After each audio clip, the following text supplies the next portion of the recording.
অনেকের টাকাই দেয়নি এবং কাউকে 5,000 দিছে, কাউকে 10,000 দিছে। এই যে বৈষম্যগুলা, এগুলার জন্য আগামী দিন না আসে। আমি একদিন প্রশ্ন করছিলাম এই রানিং কমিটিকে যে কাউকে 5,000 কাউকে 10,000 দিতেছেন, এটার কারণটা কি? আমাকে তারা তখন বুঝাইলো যে আমাদের ইনকাম ছিল প্রতি গাড়ি 50 টাকা, এখন আমাদের কাছে কাগজ আসছে আমরা প্রতি গাড়ি ইনকাম পাই হইলো 30 টাকা। আমাকে এটা বুঝাইছে তারা। কিন্তু আমি তো সাধারণ সম্পাদক ছিলাম, আমি সাংগঠনিক সম্পাদক ছিলাম, আমাকে ভুল বুঝালেই তো আমি ভুল বুঝবো না। আমি তখন বললাম যে না, আপনি তো 30 পাচ্ছেন না, আপনি তো 50ই পাইতেছেন, আপনার যে 50 পাওনা আপনি কিন্তু আপনার 50ই নিতেছেন, তাহলে আমার শ্রমিকরা আপনার কেন হাত দিতেছেন? তখন বললো কীভাবে 50 পাইতেছি? কোষ শাখা বলতে কিন্তু একটা শাখা আছে, যেটা প্রতিটা জেলায় একটা শাখা থাকে। কোষ শাখার 20টা টাকা উত্তোলন হয় প্রতি গাড়ি থেকে। এই 3 বছর যে চলে গেল, 3 বছরে কোষ শাখা নামে কোনো শাখা দেওয়া হয়নি। বাকি এই রানিং আমাদের হেড অফিসে কোনো শাখা দেয়নি। এই 20 টাকা হেড অফিস উঠায় নিয়ে নিছি। তাহলে ওদের 30 আর 20 কত হইল? 50। তাহলে ওদের 50টা ওরা ঠিকই পাইছে, কিন্তু আমার শ্রমিককে কি দিল? 4 ভাগের 1 ভাগ দিল। এটা আপনারা কেউ কোনোদিন প্রতিবাদ করেন না। আমি আপনাদেরকে হাত জোর করে বলবো, আপনাদের প্রতিবাদের সময় আসছে। আমি সাধারণ সভার দিন আমি কিন্তু মূল বার্গেনিং এজেন্ট আমি, কারণ যেহেতু আমি বিরোধী দল। আমি আইনের বাইরে একটি কথাও বলবো না। আমি শুধু তুলে ধরবো, আদায় করে নেওয়ার দায়িত্ব হলো আপনাদের। সাধারণ সভায় সবাই আসবেন, আদায় করে আপনারা নেবেন। নাহলে একটি লোক যেন ওখান থেকে বের হয়ে যেতে পারে কমিটি। আমাদের পাওনা আমাদেরকে বুঝাই দিয়ে তারপরে সাধারণ সভা দেবে। যাকে 5,000 দিছে তাকে আরো 15,000 দিতে হবে, যাকে 10,000 দিছে তাকে আরো 10,000 দিতে হবে। যেমন দেখেন, দুঃখের কথা বলতে হয়, আমি বলছিলাম যে আমি সেক্রেটারি হলে আমি মৃত ব্যক্তির টাকা পরিশোধ করব। আমি রিজাইন দেওয়ার পরে এরা 2জন ভালো মানে ভাইটাল লোকের মৃত ব্যক্তির টাকা দেয় নাই। যেহেতু আমি ওয়াদাবদ্ধ ছিলাম, আমি রিজাইন দেওয়ার পরও আমি আমার পকেটের টাকা দিয়ে ওদেরকে 20-40,000 টাকা পরিশোধ করে দিচ্ছি। একটা হলো তেঁতুলিয়া যে আমাদের হেড অফিসের সেক্রেটারি ছিল আব্বাস, আমি আমার বাস স্ট্যান্ডের টেনিয়া চাচা নামে আমরা সবাই চিন্তা, প্রতিষ্ঠাতা সদস্য ছিল, আমি আমার পকেটের টাকা দিয়ে ওনার টাকা পরিশোধ করি। আমি কিন্তু আমার ওয়াদা রক্ষা করছি। তাহলে এই 3 বছর যেহেতু তারা আমাদের সাথে একটা বৈষম্য তৈরি করছে, আমরা সাধারণ সভা আদায় করে দিব। আপনারা সবাই এখন আগামী দিনে এরা বলতেছে আমাদের সংগঠনে ইনকাম করে গেছে। আল্লাহ যদি আমাকে বাঁচায় রাখে, আপনারা যদি আমার জায়গায় আমার গন্তব্যস্থানে আপনারা আমাকে পৌঁছায় দেন, আবারও 20 পাবেন। ইনকাম করতে গিয়ে কি হয়েছে আমি আজকে দাদাকে একটা কথা স্মরণ করাই দিই। উনি সবার মুরব্বী। আমি যখন সাংগঠনিক সম্পাদক ছিলাম, দাদার কাছে আমি গেছি। দাদা বলছে, দাদা আপনি নির্বাচিত হবেন, আমার একটা কাজ করে দিতে কি আজকে যে কথাটা বলবেন, আমার কথা শাখায় কোনো ইনকাম নেই। আমি সাংগঠনিক সম্পাদক ছিলাম, আমার কিন্তু অত দূর পাওয়ার ছিল না, কিন্তু আমি আমার সভাপতি সেক্রেটারিকে ম্যানেজ করতে আমি নিজে 3-4 দিন সারা দিন থাকে 20 টাকা উত্তোলন করার প্ল্যানিং করে দিয়ে মুখের সামনেই বললাম। বিভিন্ন শাখায় পঞ্চগড়ের কোষ শাখা ছিল না, আমি সামনে দিয়ে টাকা রানি করে আমার টাকা তো ওদেরকে দিব না, ওদের টাকা ওরা নেবে। ভাওনাগঞ্জের কোনো টাকা উত্তোলন ছিল না, আমি সামনে যেয়ে ওদের টাকা দিয়ে আমার কথা কি, আমি তো আমার টাকা দিব না, ওদের ন্যায্য হিস্সা তারা বুঝে নিবে। এই জন্য আপনারা শুধু আমাকে বেছে নিলেও হবে না, কমসে কম 15 জনের ভিতরে আমার সাথে 4 থেকে 5 জনকে বেছে দিয়ে বাকিটা আমি বুঝে গেছি। আজকে একটা জন্য বড় বড় কথা বলে, আমি এতগুলা কার্ড বানাইছি, অবৈধ কার্ড দিয়ে বুঝাই হয়ে গেছে সংগঠন। আপনি চিনবেন না কাউকে। আমাদের সংগঠনে সর্বোচ্চ 2500-3000 শ্রমিক দেখছেন, আমার দরকার নাই। 4000 পার হয়ে যেতেছে। এই 4000 কারা? ভোটের দিন আপনি চিনতেও পারবেন না কারা ভোট দিতে আসছে, চিনতেও পারবেন না, কারণ তারা আমাদের ক্যাটসম্যান এলাকার ভিতরেই থাকে না। আপনি যে একটা ভোটারের কাছে যে ভোট চাবেন, যে আমি আপনাদের কাছে যে ভোট চাবো, ভোটার লিস্ট ওনার নাম উঠছে, ওনার বাড়ি হলো 10 মাইল, ওনার ঠিকানা দেওয়া আছে কি পঞ্চগড় সদর। কোথায় খুঁজে পাবেন ওনাকে? এই জন্য ওই সংখ্যাটা কিন্তু কম, ওই সংখ্যাটা কম। একজনে বানাইতে সর্বোচ্চ 100 বানাইছে, এর বেশি তো বানাইতে পারে নাই। আমরা যারা জিনুইন শ্রমিক, আমরা যারা চলমান প্রতিদিন রাস্তায় চলতেছি, আমরা যদি একজোট হয়ে একটা লোকের ভোট দেই, তাহলে ওই পকেট ভোট দিয়ে কোনো লাভ নেই। আমরা রানিং শ্রমিকরা আমরা মনে মনে সিদ্ধান্ত নিব যে আমরা যোগ্য ব্যক্তি বেশি। আমি বলি না আমাকে ভোট দেন, আমি আমার জন্য পাগলা না, সংগঠনটাকে সুন্দর চালানোর জন্য লোক দিতে।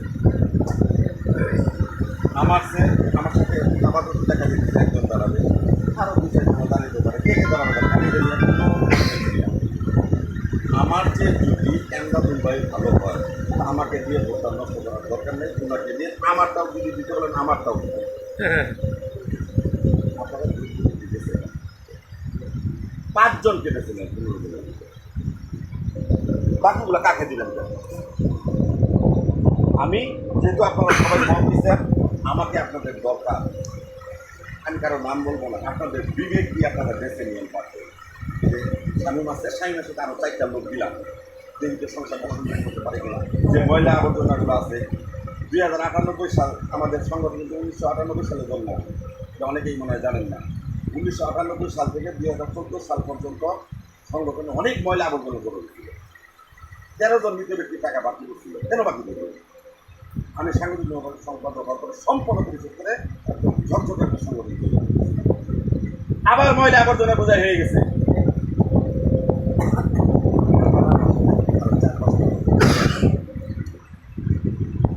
বিগত দিনে যেইভাবে সংগঠন চলছে, আপনারা আপনাদের ন্যায্য হিসাব যেইভাবে পাইছেন আমার ঠিক সেইভাবেই পাবেন।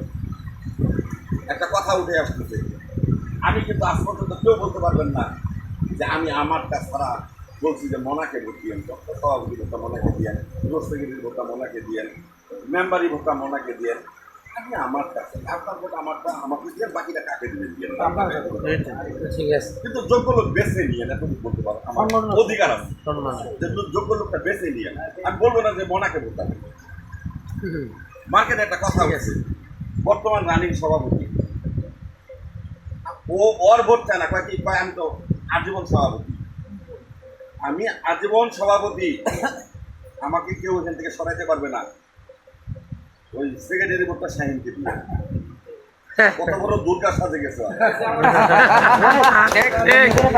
কত বড় দুর্গা সাজছে। আমার কথা তুই তোর ভোট কর না,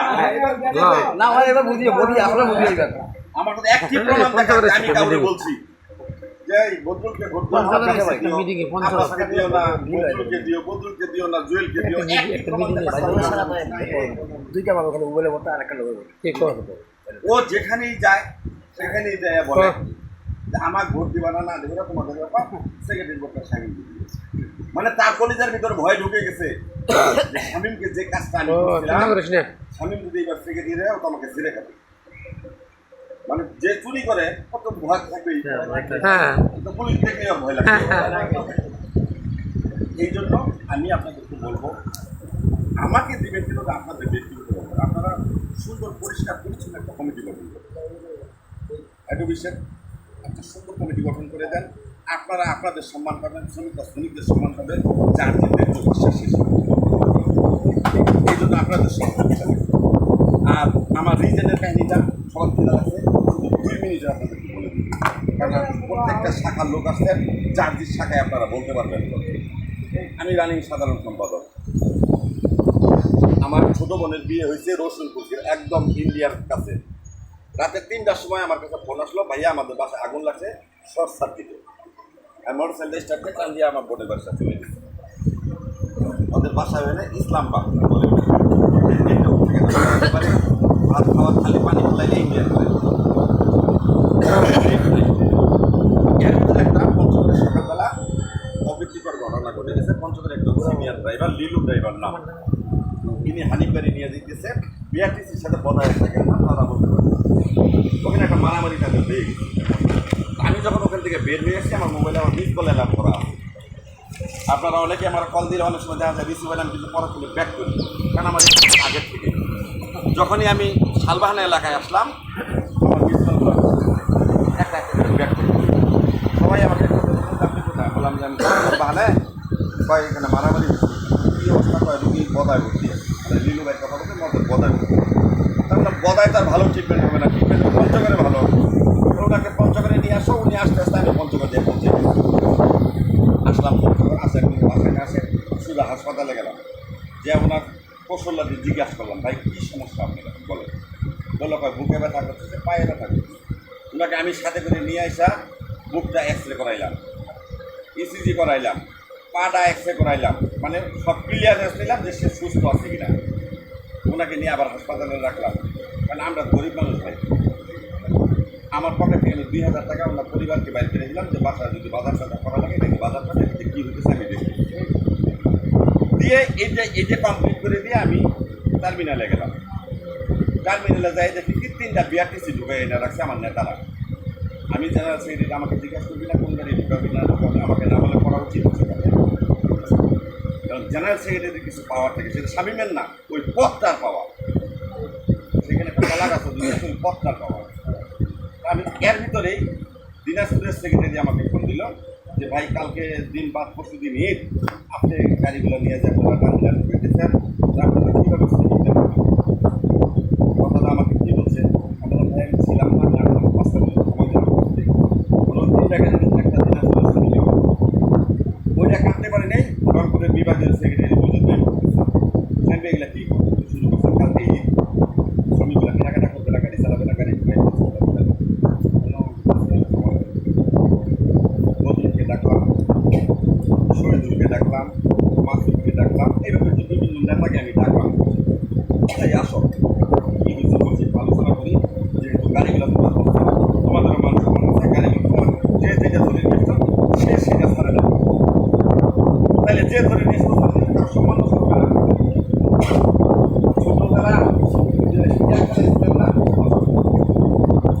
ছোটবেলা কদুর বিচি ছিলেন না, যে চিপ দিলে যে ছিঁড়ে যাবে তার বেহা হয়ে দিবে, কদুর বিচির মতো ছিঁড়ে বেড়াই দিতে বলে আমি ডাকে আমার কথা শুনে না, জোর করে সবগুলোকে কারে নিয়ে যান বসলাম। কী হয়েছে বল? আমি লাস্টে ওদেরকে এইভাবে বুঝাইলাম, দেখ আজকে একটা হেল্পার একটা ড্রাইভারও একটা সময় হয়েছে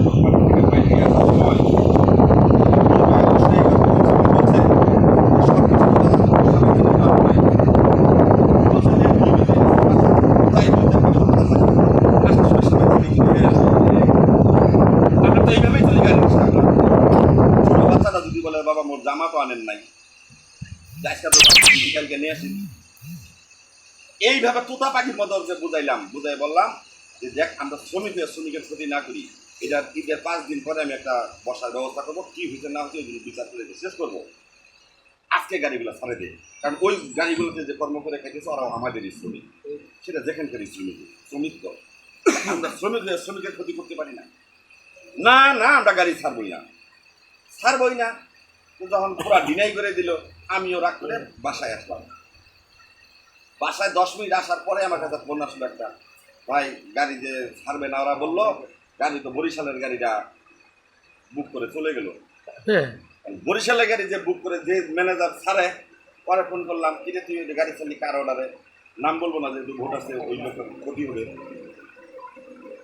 ওই কয়েকটি কয় আপনার যেই নেতা ধরে নিয়ে গেছিল 1500 টাকা নিয়ে আমার কাছে নিয়ে আর গাড়িটা চালাবো। আমি যে এত সুন্দর করে বললাম যে শ্রমিকের ক্ষতি করিস না, 1500 টাকার জন্য তুই গাড়িটা ছেড়ে দিবি। একটু পরে আবার আরেকটা ফোন করছে, কয়েক ভাই খুলনা বিআরটিসি খুলনা বিআরটিসি ছাড়ে ফিরোজপুর ফোন দিলাম, ঠিক আছে গাড়ি কে ছাড়তে বললো, তবে 2000 টাকা গাড়ি ছাড়তে। আমি কার জন্য করলাম তাহলে? অফিসে ঢুকলাম, ডাক দিয়ে আবার সবগুলোকে না থাকে নিলাম, এই আমি যে গাড়ি ছাড়তে বললাম তখন ছাড়লি না, এখন টাকার বিনিময় গাড়ি ছাড়লি, তোদের সাথে আমি থাকবোই না। 7 প্যাডের পাতা নিয়ে আসে আমি নিজে রিজেন দেখে কার জন্য ছাড়ছি। এখন আসেন, আমি রিজাইন দিয়ে আসলাম, বদরুল তার আমার আগের নেতা না। কয়েকদিন পরে বদরুল আমার বাড়িতে চিঠি পাঠাই দিল, আমার কাছে 4,46,426 টাকা পাবে সরকার, এই মর্মে আমার কাছে আমাকে শোকেজ জবাব তো আমাকে দিতে হবে। জবাব আমি দিলাম, জবাব পাইয়া এখন মানে পায়ের নিচে আর মাটি নাই। দুনিয়ার লোক ধরে বেড়াচ্ছে স্বামী ভাইকে আমার সাথে মিলাই দেন নাইলে এই টাকা আমাকে দিল। আমি যে রিজাইন পত্রটা নিলাম, আমার রিজাইনে কিন্তু পরিষ্কার লেখা আছে, এখন আমার বাসায় আছে। সকল কিছু বুঝিয়া পাইয়াই আমার রিজাইন পত্র গ্রহণ করছে। টাকা পয়সা যত কিছু কাগজ পাতি সব কিছু বুঝিয়ে নিয়েই তো আমার কাছে রাখতে পারে না। তাহলে টাকা টাকার কাছে টাকাটা দিতে বুঝিয়ে পাইয়া তাহলে টাকাটা ওকে দেওয়া লাগতেছে। তখন এই রুল চাচা মুরব্বীগুলো ডাক দিয়ে আসছে, মাথায় এই হলো সংগঠনের পরিস্থিতি। সংগঠনকে আমরা সবাই ভালোবাসি। আগামী দিনে আমি আবারও বলতেছি, আপনারা সুন্দর পরিষ্কার পরিচ্ছন্ন নেতা বেছে নিয়ে আসেন। যাদের একটা নেতা হতে গেলে কিন্তু কিছু কিছু জিনিস লাগবেই। এখন গ্রামের ভাষা কিন্তু আমরা একটা কথা বলি, 12 হাত বাঙ্গি 13 হাত বেশি। বাঙ্গিটাই হলো 12 হাত 13 হাত বেশি কেমনে থাকে। 12 হাত বাঙ্গির ভিতরে 13 হাত বেশি যদি আপনি ব্যবহার করেন, আমার পাওয়ার এতটুকু, আমার ওজন এতটুকু, আমি সাইজেও এতটুকু, আমি যদি আমি যদি বলি এসপি আমার এক পকেটে, ডিসি আমার এক পকেটে, ওনাদের তুলনায় আমরা কিচ্ছুই না। হ্যাঁ, আমরা এলিতেও না, আমরা আমাদের জায়গায় এসপি, ওনারা ওনাদের জায়গায় বাক বেতনটা করে কোনো কিছুই কখনো সমাধান হবে। আজকে আমাদের পার্শ্ববর্তী সংগঠনে আরেকটা ভোট উঠছে, এতই পারেন ভোটটা উঠাইতে ঠেকাতে পারলেন না। হ্যাঁ, আমার মাথার উপরে একটা নতুন ভোট উঠবে। আজকে টার্মিনালে আরেকটা মাইক্রো টাকা দিচ্ছে, ভোটটা উঠাইতে পারে নাই। আমার বৈধ সংগঠন, আমার বৈধ সদস্য, আমার বৈধ একটা ভোট উঠবে, আমার ভোট উঠাইতে পারবো, ভোটটা আমি উঠাইতে পারবো না। আমি কিসের নেতা? আপনারা এখন পর্যন্ত তাদের কিন্তু জুতা পিটা করে বের করতে পারেন না। এটা আপনাদের আমার সংগঠন তো বৈধ, আমার শ্রমিক তো বৈধ, আমার ভোটটা উঠবে তো বৈধ, কেন উঠবে? আমি গতকালকেও বলছি, আমার কাছে গতকালকেও বলছি, রানিং কমিটি খালি টার্মিনালে দাঁড়াইয়া সকলকে ডাক দিয়ে হাত তুলে বলো এই ভোটটা আমরা উঠাইতে পারলাম না, আমরা ব্যর্থ। আমি সামনে 24 ঘন্টার ভিতরে ভোট উঠাইতে পারি। এখন এই ওরা রানিং থাকতে, আমি নেতা হওয়ার পরে না, আজকে ওরা বিকালবেলা সবাইকে ডাক দিয়ে হাত তুলে বলুন যে আমরা ব্যর্থ, আমরা ভোটটা উঠতে পারলাম না। আমি এই আজকে যখন বলবো তখন 24 ঘন্টার মধ্যে আমি 1 লাখ ভোটটা উঠাই দেবো। তোমাদের ভোট আমি উঠাই দেবো 1 লাখ। তাদেরকে বলো সিলিন্ডার হওয়া যাবে, আমরা পারলাম না। যাক, সবার খিদা লাগছে, আমি আর লম্বা করবো না। আপনারা আমাকে যে আপনারা যে ভালোবাসা দিচ্ছেন, এই ঋণ কখনো শোধাবার নয়।